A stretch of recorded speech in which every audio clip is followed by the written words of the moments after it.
Most of the work that I did on this project was doing the procedural generation and trying to improve how the maps are actually made. The biggest thing was that everything looks really blocky and not very natural, and trying to get the walls and everything to look better. So I started by generating a 3D mesh from the tiles using marching squares. There's a great series of videos on this from a channel that I watch a lot, so I'll put some links down in the description if you want to go check those out. But essentially, you just there's a few different options for how the blocks meet, and you can use those to generate different triangles within the squares so that you get smoother transitions and stuff instead of having like sharp corners everywhere. Right now the blocks are still large, so those changes are not super smooth, but gonna work on that next. Because it's still in the very early stages, the floor also does not meet the wall. This is because I'm still using the old method for generating the floor. So the first step in the process was converting tiles into a 3D mesh, and then using that 3D mesh. It wasn't really 3D. I mean, it's flat, but it's a 3D mesh as like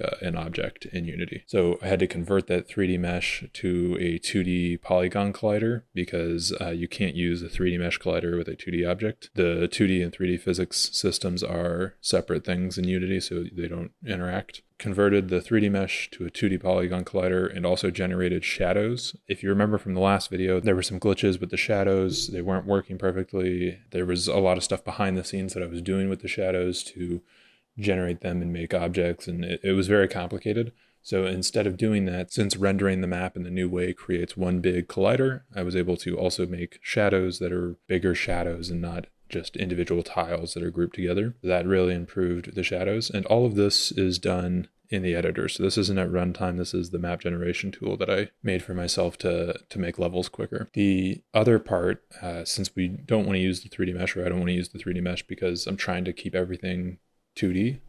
Also, there's some problems with using the 3D and 2D systems together. I converted the polygon collider to a sprite.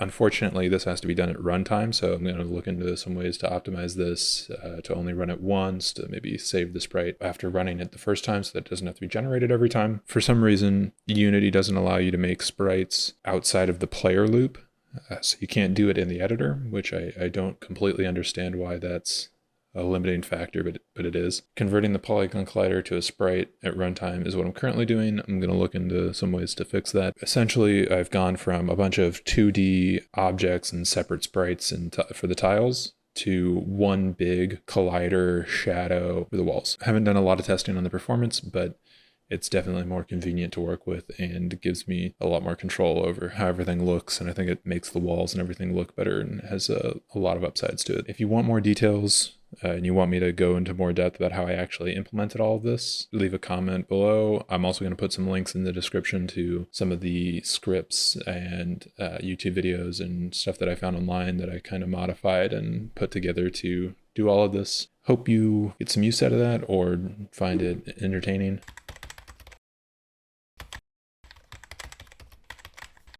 In addition to doing the procedural generation, I also did a few other little things to the game. I added the light UI so that it now shows up and drains correctly. And if you unequip it, it stops draining. And then if you re-equip it, it continues draining again. And when it goes out, the light goes out. And when you have it equipped, the light comes on. I also added a simple game loop. So there's a start menu. You can start the game.